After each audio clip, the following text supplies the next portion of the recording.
Dear students, you are going to learn today exclamatory sentence. Means I will teach you today how you will change exclamatory sentence from direct speech into indirect speech. Exclamatory sentence means विस्मय सूचक वाक्य, विस्मयादि बोधक वाक्य भी जिसको कहा जाता है.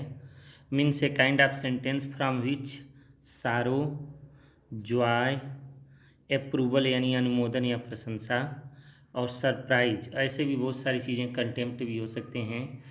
तो जिस सेंटेंस से सारो प्रकट हो, जॉय प्रकट हो, अप्रूवल यानी अनुमोदन प्रशंसा हो, और सरप्राइज हो, तो उसे एक्सक्लेमेटरी सेंटेंस कहते हैं. एक्सक्लेमेटरी सेंटेंस में कुछ स्पेशल वर्ड्स होते हैं. जैसे सारो बताना हो तो उसके लिए विशेष शब्द होगा इसमें एलास, आह शब्द आ सकता है. जॉय के लिए हुर्रा, ओह शब्द भी हो सकते हैं. अप्रूवल यानी प्रशंसा के लिए ब्रेवो या वेल डन शब्द हो सकते हैं, जिसका मतलब होता है शाबाश. और सरप्राइज के लिए शब्द होंगे वाट ए एंड हाउ. मीन्स कितना कितनी, जिसका हिंदी होता है कितना कितनी भी होता है. तो इनको अब हमें बदलना है कि हम सीखेंगे कि कैसे डायरेक्ट स्पीच से इनडायरेक्ट स्पीच में बदला जाएगा. फर्स्ट ऑफ ऑल सारो. अगर सारो हो तो क्या क्या चीज़ें होंगी. In this case you will have to change said in the form of like this. You will write said exclaimed with sorrow. यानी इस सेड को इतना बड़ा लिखना पड़ेगा आपको. एक्सक्लेम्ड विथ सारो आर ग्रीफ, ग्रीफ भी लिख सकते हैं दुख. उसके बाद comma, inverted comma will be removed and you will write here that. That का प्रयोग करेंगे. और ये जो सारो के लिए जो विस्मय सूचक शब्द हैं, इंटरजेक्शन वर्ड्स हैं, यानी यलास और, इनको हम हटा देते हैं.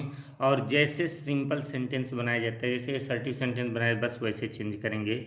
Now you can see example. He said to me alas he is no more. यानी उसने मुझसे कहा कि अब वो इस दुनिया में नहीं है, यानी उसका देहांत हो गया है. तो हम यहाँ पर ऑब्जेक्ट दिया भी हो तो भी हमें ऑब्जेक्ट लिखने की कोई आवश्यकता नहीं है. हम सीधे सीधे इतना लिखेंगे, ही एक्सक्लेम्ड विथ सारो, और जैसे कि हम इन्वर्टेड कॉमा की जगह पर दैट लगाएंगे, और ही, और ये इसको हम रिमूव कर देंगे, हटा देंगे, और सीधे लिख देंगे ही वाज नो मोर.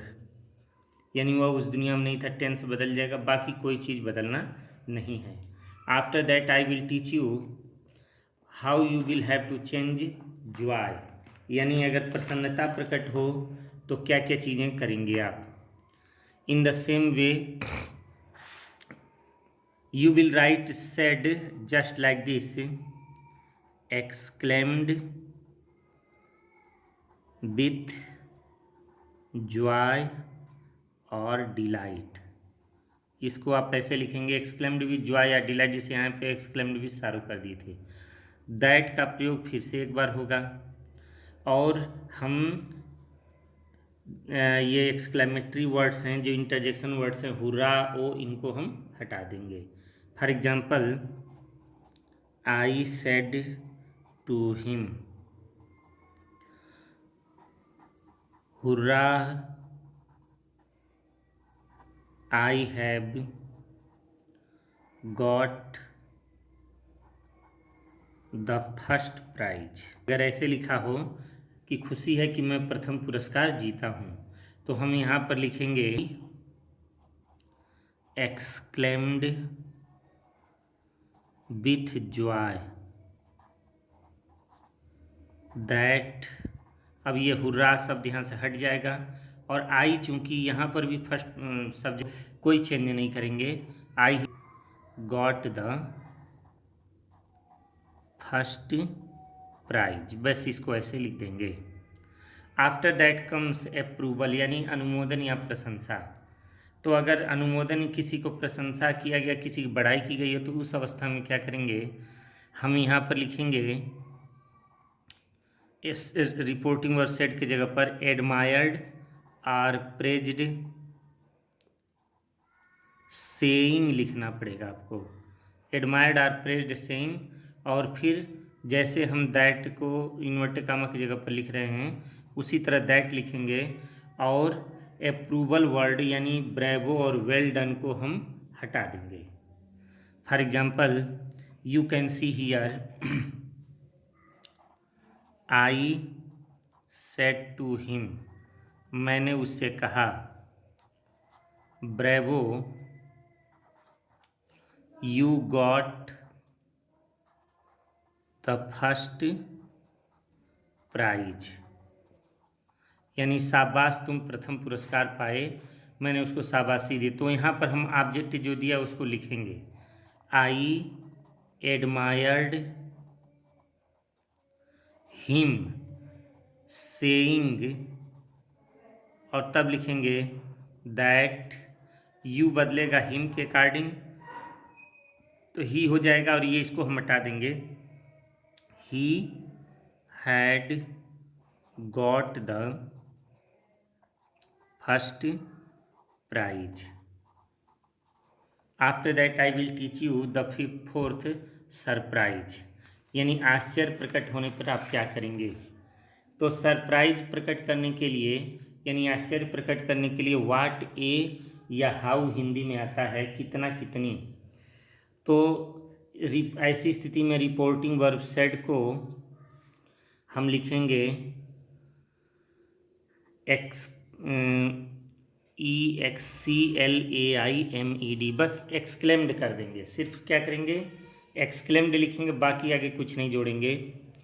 उसके बाद इन्वर्टेड कॉमा की जगह पर हम दैट लिखेंगे, और वाट ए या हाउ को हम यहाँ पर वेरी या ग्रेट में बदल देंगे, और वेरी या ग्रेट में बदलकर इसे उस नाउन के साथ लिखा जाएगा या एडजेक्टिव के साथ लिखा जाएगा जिसको यह क्वालिफाई करेगा। मतलब इसका स्ट्रक्चर हो जाएगा subject plus verb plus very या great plus noun plus other words आ जाएंगे इत्यादि हम लिखेंगे। इसमें क्या होता है कि एक्सक्लेमेशन साइन वाक्य के अंत में दिया जाता है, जैसे व्हाट या हाउ के साथ एक्सक्लेमेशन साइन नहीं आएगा, तो हम जो लास्ट में एक्सक्लेमेशन साइन आया होगा उसके जगह पर फुल स्टॉप का प्रयोग करेंगे। Now you can see the example, he said to me, what a beautiful picture it is. अब यहाँ देखिए एक्सक्लेमेशन साइन वाक्य के अंत में आ गया, व्हाट ए पहले आया हुआ है, ब्यूटीफुल पिक्चर, और इसमें सब्जेक्ट और वर्ब लास्ट में आए हुए हैं, सब्जेक्ट और वर्ब यहाँ लास्ट में हैं, तो हम इनसे शुरू करेंगे वाक्य को, और यहाँ पर लिखेंगे ही एक्सक्लेम्ड, ऑब्जेक्ट लिखने की कोई ज़रूरत नहीं है, ही एक्सक्लेम्ड दैट।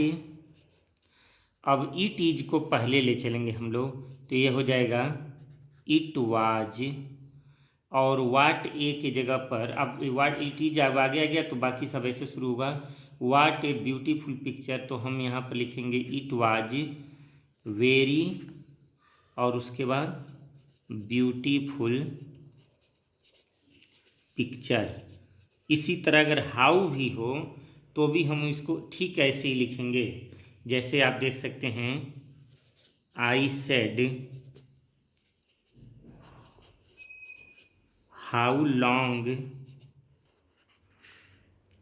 इज, यहाँ दिया गया कि how long the snake is, यानी सांप कितना लंबा है, तो हम यहाँ लिखेंगे आई एक्सक्लेम्ड